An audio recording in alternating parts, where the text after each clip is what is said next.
Tonight, a Broken Hill police officer allegedly assaulted during an arrest, and all the footy action at the showdown clash in Port Pirie. From our 7 Spencer Golf Studios, your nightly news with Casey Treelaw begins now. Good evening. A Broken Hill police officer has allegedly been punched in the head while trying to arrest a man yesterday. Police say they were forced to use pepper spray on him because he was violently resisting arrest. Patrick Reinke has the details. Broken Hill police say the man arrested in Sunday's incident was involved in another alleged altercation earlier last week. Officers attended a home on Tuesday on a separate call-out before reportedly using pepper spray on the 25-year-old after he allegedly charged at them. The man fled the scene after threatening police with a piece of wood. That wasn't the last time they would see him. Just yesterday, police were in Creedon Street looking for another gentleman, came across this same fellow from Tuesday's incident. The man was found in a nearby house hiding in a cupboard. Allegedly resisting arrest, officers used pepper spray to control him. During the apprehension of the man, a number of residents gathered in the area and were abusing police. It's alleged the crowd punched one officer in the head, threw glass bottles at police vehicles and spat on another officer. Paramedics also had to be called to the scene. The man did complain of some chest pain, so we called an ambulance for him, but unfortunately, due to the volatile situation at the time, he couldn't be treated at the scene. The man was taken to Broken Hill Hospital under police guard for treatment. He's charged with resisting arrest and assaulting a police officer. Investigations are ongoing. There are safety fears in Port Lincoln today after a box of 20 detonators was stolen from a rail yard on Friday evening. Police say thieves entered a cabin of a locomotive at the LeBrun Street rail yard, getting away with an ammunition box full of detonators. Also stolen was the train's number 906. Police are warning the public that detonators can cause serious harm and ask anyone who finds the box to not touch them and call police immediately. The Australian Airport Association says more needs to be done to improve our regional airports. It's calling for a $100 million federal government fund to support much needed upgrades like security. Our airports are a gateway to tourist, medical and economic opportunities. Many of them were built during the Second World War and have had little investment in them since. It's an issue that's starting to build up. There's about $170 million worth of funding shortfall in terms of essential infrastructure at our regional airports across the country. The Australian Airport Association is proposing a $100 million airport fund. The Commonwealth would fund half, with state and local governments to also contribute.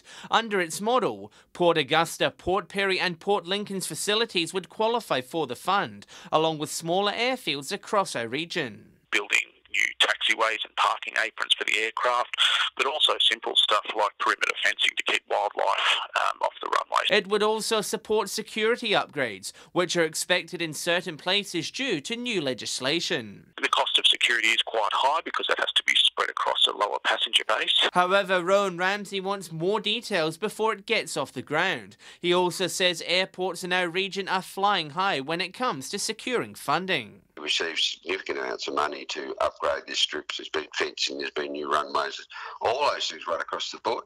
John Hunt, 7 Spencer Golf News. A number of protests were held across regional New South Wales yesterday over the future of the Darling River. Communities gathered in a number of far west towns, including Bourke, Menindee and Walgett, to voice their frustration with the handling of the Murray-Darling Basin. The barrier highway in Wilcannia was closed in both directions for a protest. Locals are threatening to close it for a week if the government doesn't listen.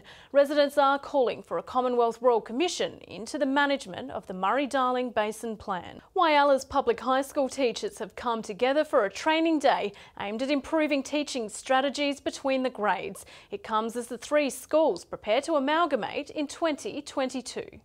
For a day, teachers with students once again. Over 100 educators from Ayr High, Stuart High and Whyalla High gathered to learn new strategies that'll help them in the classroom. The focus is on planning and assessment, quality ways of assessing students. The city currently has an unusual setup, with 2 schools focusing on years 8 to 10 and 1 hosting year 11s and 12s. It means some teachers use the Australian curriculum, while others teach according to SACE, with neither teaching both at once. Organisers say collaboration helps ensure students aren't disadvantaged. But this gives us the opportunity to share what we're doing in class and give each other examples and therefore ideas about what we're doing, and we learn off each other. Teachers themselves say they appreciate the chance to share ideas. There's always more we can do and there's always more we can learn, and just the visible learning in general has been really crucial in how we can help kids grow. And there's also an eye to the future. In 2022, the three will be replaced by a brand new high school, which will bring them all under the one roof. Important that, we do start to be seen as on the same page and we are all working as a team. John Hunt, 7 Spencer Gulf News. Wilmington residents are up in arms over plans to upgrade the town's main street. Business owners say they weren't consulted by council and fear the works, which are scheduled to begin this week, could affect local tourism. It's the plan set to rejuvenate and transform Wilmington's main street, but some are adamant it will have the opposite effect. I am 99% certain that it will close me down. Mount Remarkable Council last year received $280,000 from the state government to prop up the upgrade. New designs have been unveiled, featuring garden beds on either side of the street, but locals fear it will be too narrow for passing tourists. They stop because they can, there's room to park. I feel that will create a bottleneck, a funnel effect, so to speak, through town, and the tourists won't stop. Business owners say they've had no consultation about the upgrades and are concerned their enterprises could suffer. The whole business model just will go back to what it was, which means highly unlikely it will survive. A petition is being formed to take to the council, already garnering over 150 signatures. Works were due to begin this week, but the strong vote against the plans has prompted the council to delay. The council certainly wants to work with the community to get a good resolution. We'd like to work with the community to beautify Wilmington. Garth Burley, 7 Spencer Gulf News. Still to come tonight, the sounds of country music fill the air at Silverton, and the footy competition heats up at the Showdown Clash in Port Pirie. Hello again. Port Pirie's new sporting precinct has held its official opening, with a ceremony launched on the same day as the JLT Showdown at the weekend, with plenty of familiar faces in attendance for the momentous day. Port Pirie's sporting precinct officially open. State and federal leaders gathering before the first bounce of the showdown to celebrate a long-term vision coming to fruition. Remember that this didn't happen overnight. This has been a journey for the last 20 years. At the very offset, there was a lot of people that perhaps weren't in favour of doing a project like this, but I think for the next 50 years they might have to just remember it was a good idea. It's Port Pirie's Regional Council's biggest capital project ever, requiring support at both a state and federal level to ensure the $24 million dream became a reality, with $5 million being contributed through the National Stronger Regions program. It's a very big spend by the ratepayers of Port Pirie, but just looking around, I reckon they got a bit for their money.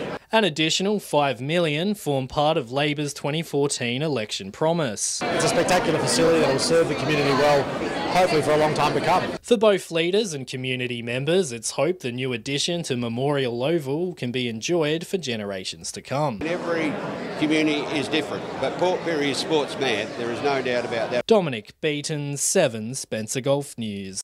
3 Port Lincoln teenagers sparked concerns on Saturday evening after they were seen floating around Boston Bay on an inflatable mattress. The trio parking off Tasman Terrace, where they boarded their makeshift vessel at about 6 in the evening. Without any oars, they used their hands to steer the flotation device. SES and police responded to the incident after a bystander raised the alarm. Thankfully, all 3 returned safe to shore, where police greeted them for a chat about their adventure. Port Lincoln was host to its first overnight cruise ship on the weekend. The Astor, carrying 600 passengers, arrived Saturday morning for its 2-day stopover. Many on board excited to explore the region while trying to stay cool in the heat. I'll get going into the main centre and see what we can find and then go from there. One hat, pair of sunglasses, and if it gets too warm, back on board. I've got some water sprayers. I think that'll do the trick. The artists in residence put on a display at the local arts centre showcasing the regional talent, and when the sun went down, the ship dazzled the town by lighting up the bay. It is the last time the Astor arrives in Lincoln, with just one more ship to arrive this cruise season. The second annual Silverton Sunsets Festival has been hailed a resounding success. The event saw more than 700 people flood through the gates for a weekend filled with the sounds of acoustic country music.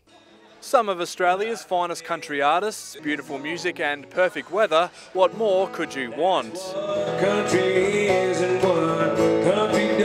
To finally be here and it all happening and coming together and people being happy, there's not much more you can ask for, you know. The Silverton Sunsets Music Festival kicked off on Friday afternoon, leading into a 12-hour concert on the Saturday. From midday to midnight, it was non-stop performances.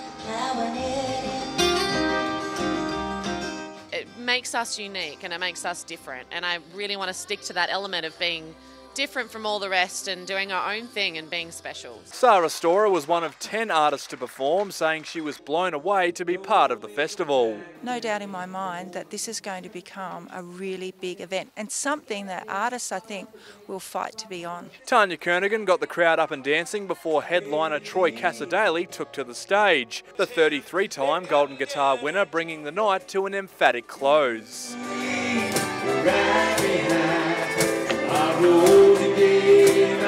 Mate, just incredible. I think the intimacy of the gig, the way this hotel runs it, it's got a really special vibe. Even the backstage area makes you feel like you're in someone's backyard. Sunday was a bit more close and personal. Troy and a number of other artists performing inside the old Silverton Church.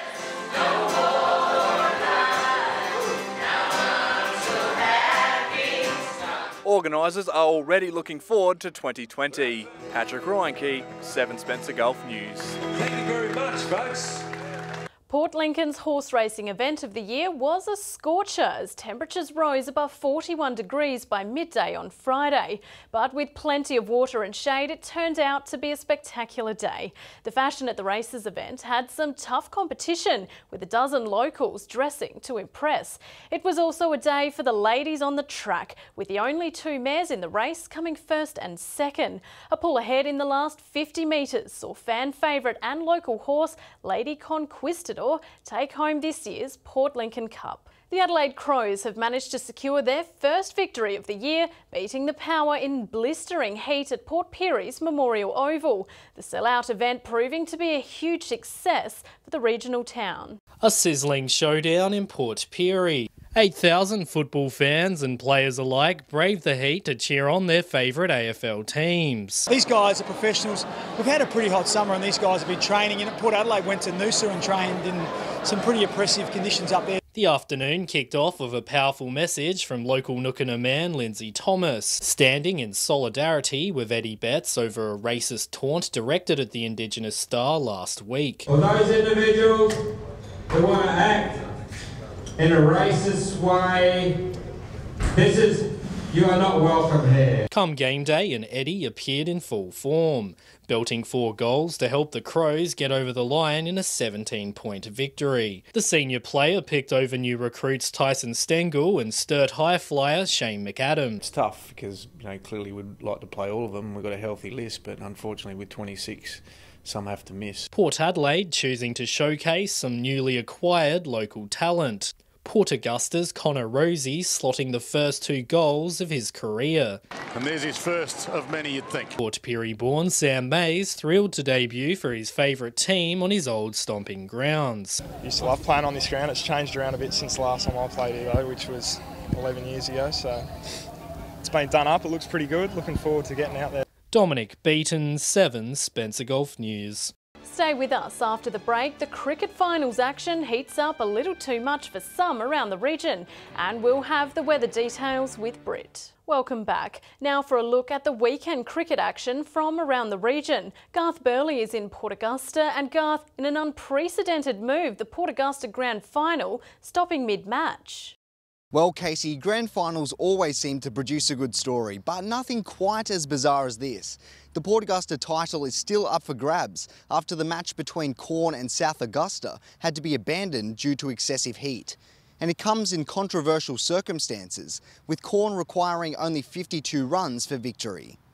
Winning the toss and batting first, the South's top order struggled early, losing their first 6 wickets for just 65 runs. Late order hitting from Todd Kernahan helped his side to 97.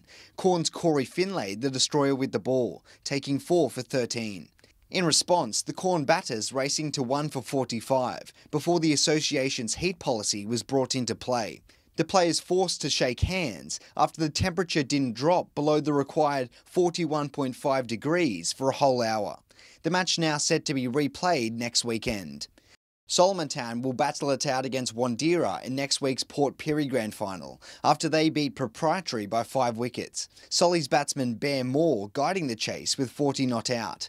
In Port Lincoln, 100 to Jack Parsons helped Waybacks end their season on a high. Todd River and Tasman will both take strong form into next week's semi-finals after also recording victories. In Whyalla, North were skittled for just 60 by Rupina, and the other match between South and Central was abandoned. Finally to Broken Hill, which saw a nail-biting finish to the match between Central Broken Hill and South. Chasing a target of 206, South fell just 4 runs short of the target. So Casey, some very interesting results at the pointy end of the season. Back to you. Thanks, Garth. And time to take a look at what's happening in the weather. Here's Britt. Thanks, Casey. It's been a mostly fine day across the region, with showers over Port Augusta, 35 degrees today, Whyalla 29, Port Lincoln 25, Broken Hill 38, Port Pirie 34 and Adelaide 31. To the satellite now, showing cloud crossing the region, triggering some showers. Tomorrow a cold front passes through, ahead of a high developing in the Bight. On the waters, southeasterly winds tending southwesterly at up to 30 knots, swells to 2.5 metres. And tomorrow is looking mostly fine again throughout the region. Port Augusta with a top of 30 degrees, Whyalla 28, Port Lincoln showers and 25, the same for Coffin Bay, Woodner 28, Quorn 30, Broken Hill still hot, 37 tomorrow, Port Pirie 30, Clare 27, Cleve 26, Kadina showers and 27. Cloudy conditions at Port Lincoln on Wednesday ahead of a mostly fine end to the week. Cleve dropping to a top of just 19 degrees. Woodner heating up again, sunny and 35 on Wednesday with a top of 41 expected on Thursday. And the cool change brings a top of 22 degrees to Whyalla on Wednesday. Port Augusta down to 23 degrees, back up to 30 on Thursday though. Kadina 23 on Wednesday with temperatures in the late 20s to close the week. Port Pirie 25 on Wednesday, Thursday sunny with a top of 30 degrees, Clare down to 19. Broken Hill seeing the cool change as well, just 23 degrees on Wednesday. And that's it for Monday's weather, Casey. Back to you. Thanks for that, Britt. And that's the local news this Monday evening. Thanks for joining us. I'll have updates later. Until then, enjoy your evening. Good night.